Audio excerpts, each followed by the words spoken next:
আসসালামু আলাইকুম, কেমন আছেন সবাই? আশা করছি ভালো আছেন। আলহামদুলিল্লাহ আমি নাইমা, আমি অনেক ভালো আছি। তো আজকে চলে আসছি নতুন একটা ব্লগ ভিডিও নিয়ে। আজকের বিষয় কি?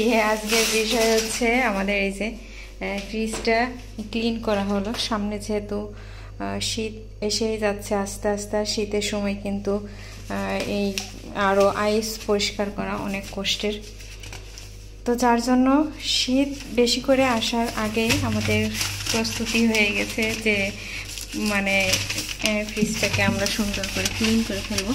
তো দেখেন আমি তো নিচে এর মধ্যে ক্লিন করা কিন্তু শেষ অলরেডি। আর এর মধ্যে হচ্ছে সুন্দর করে এই যে কাগজগুলো বিছাই দেব। এটা দিলে হয় কি যে মানে যে আইসগুলো ওই যে জমে না, ওটা আর নিচে ওভাবে পড়ে না, সুন্দর করে এই কাগজের উপরে থাকে। আর কাগজের উপরে থাকার কারণে যখন আপনি ক্লিন করবেন তখন ওই নিচেটাতে কম পড়ে, ঠিক আছে? ওই কাগজটা সহকারে উপরে উঠাই নিয়ে আসলে ওটা সুন্দরভাবে উঠে চলে আসে। যার জন্য ভিতরে হচ্ছে এভাবে আমরা কাগজটা বিছাইয়ে দিই যখন ক্লিন করা হয়ে যায়। তারপরে যখন আবার জিনিসপাতি রাখার সময় হয় ওই টাইমটা। তো এই তো দেখেন আমি কিন্তু ওই হোয়াইট কালারের কাগজটা একদম দিয়ে নিছি ওর ভিতরে, বাট ওর ভিতরটাও সাদা, কাগজটাও সাদা, ওটা বোঝা যাচ্ছে না। দেখেন সুন্দর করে দিয়ে দিছি, এই যে এটে গেছে, দেখছেন সুন্দরভাবে। আর একটা বিষয়, আর একটা কথা হচ্ছে আমাদের এটা কিন্তু হচ্ছে শার্প, আর এ পাশে একটা আছে এটাও শার্প। মূল কথা হচ্ছে এই ফ্রিজটাতে কখনোই হচ্ছে আইস জমে না। এই যে যেমন ক্লিন দেখতে পারতেছেন, এর বডিতে কোনো প্রকার হচ্ছে আইস নাই। এ সারা বছর এভাবেই সার্ভিস দেয়, এর গায়ে কোনো হচ্ছে আইস জমে না। আর এটার সুবিধা কি জানেন?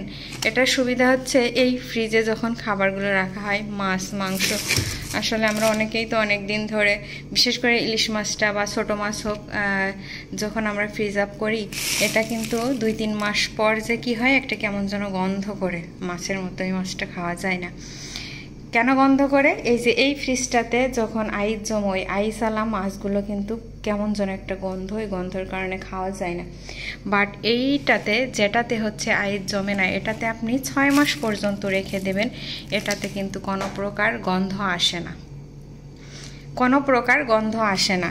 যেমনটা আপনি রাখবেন অমনটাই, অনেক টাইম লাগে ওরকম একটা গন্ধ আসতে। বাট যে ফ্রিজে আইস জমে ওটাতে হচ্ছে গন্ধটা অতি দ্রুত চলে আসে।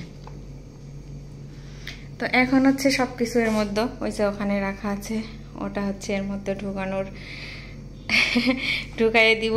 তো ঢুকাইতে গেলে তো দেখছেন সব বয়াম বয়ামে রাখা হয়েছে। এটার মধ্যে হচ্ছে তাল রাখা হয়েছে, এটার মধ্যে হচ্ছে শুটকি মাছ, এটার মধ্যে হচ্ছে যেটা আমি 12 মাস কাল মধু না হলে আমার চলেই না সেটা। এটার মধ্যে এই যে দেখেন অনেকগুলো মশলা, এটাও ফ্রিজে থাকে। আর এর মধ্যে হচ্ছে হাবিজাবি কি বলবো, ওই মনে করেন যে কেক মানে বেকারিজ আইটেম যেগুলো তৈরি করা হয়, যে ইয়েগুলো লাগে ওইগুলোর মধ্যে রাখা হয়েছে। এই যে ডাউলটাও কিন্তু ফ্রিজে ছিল। কেন ছিল জানেন? ডাউল যখন বাইরে অনেকক্ষণ মানে কুড়ে যারা আছেন তারা এই কাজটা করবেন।